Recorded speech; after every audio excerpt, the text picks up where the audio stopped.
Now to have a look at the newspapers. Going to look at the international ones, aren't we, Dipti? And it's been a very, very violent weekend in the world. Began, of course, with that terrible attack in Nice on Thursday evening.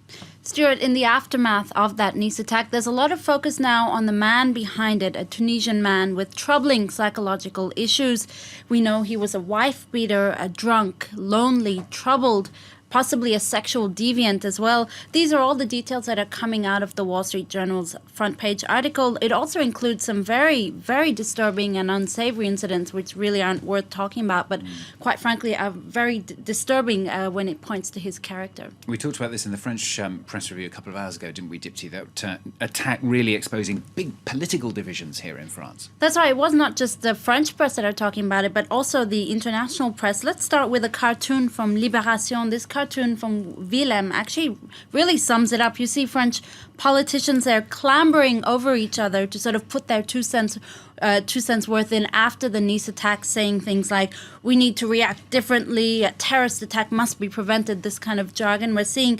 And right there you see Nicolas Sarkozy running after Marine Le Pen, really quite a striking statement on the fact that he's pandering to the far right now, just months after out from the national elections. Now, The Guardian also talks about these political divisions. It says France is more fractured than ever, and politicians are now pointing the finger at François Hollande, and this is a really sharp shift in the position we're seeing as opposed to last January. The Guardian says, while in last year there was a brief window of political unity and truce, this time it's not the case. For instance, Alain Juppé, the presidential candidate on the right, has slammed the government's, quote, fatalist comments that terrorist attacks will keep happening on French soil. Marine Le Pen, the far-right leader, has lashed out at what she calls the government's inaction. International papers are also, of course, concerned by lots of other stories around the world. Turkey's failed coup plot is one of them. That's right. It's on the front page of the Hurriyet Daily, which is an English-language Turkish newspaper. It's a very busy headline from the paper.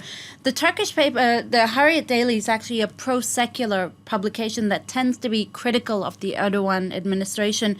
Now, at the top, you see a picture there of soldiers surrendering as the headline says, a government crushes coup attempt. Now, on The Guardian, they're also talking about the botched coup plot. Erdogan purges plotters as cleric is accused of a coup. That's a headline this Monday, the front page headline from The Guardian. Now, Fethullah Gulen is, of course, that Islamist cleric hiding out in the United States who Erdogan says is responsible for the attempted overthrow.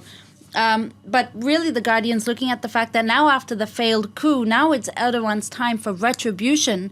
He's vowed to, quote, cleanse dissidents following the botched coup. Around 6,000 people have already been detained, including top judges, army commanders, and so forth. He's really out for blood, and his allies are even calling for a reinstatement of the death penalty. Yeah, in fact, as you were talking there, a senior security official in Turkey saying that Turkey has removed 8,000 police across the country. That's just coming into us there. Now, the EU and the US, they're worried about this concentration of power right into Erdogan's hands, aren't they? That's right. It's a Belgian paper, Le Soir, that's headlined on it. The putsch that strengthens Erdogan. That's what they're saying. They say that basically, without having really done anything, he's managed to transform his reputation as this sort of hardline, arrogant authoritarian into now a symbol of democracy. And according to Le Soir, he's going to use this image now as Turkey's so-called hero or savior to concentrate power even more into his own hands. And the Turkish paper has penned a very interesting editorial as well following this botched coup. That's right. This is well worth a read. It's in the Hurriyet Daily. It's their editorial. It's called A Salute to the Media. And it says the worst civilian government is still better than any coup administration, and that the time for military takeovers in Turkey has passed. Now, the editors also say that while Erdogan's sort of authoritarian governance is deplored, the government in office must only be replaced by a ballot. So they're really calling for the values of democracy to prevail.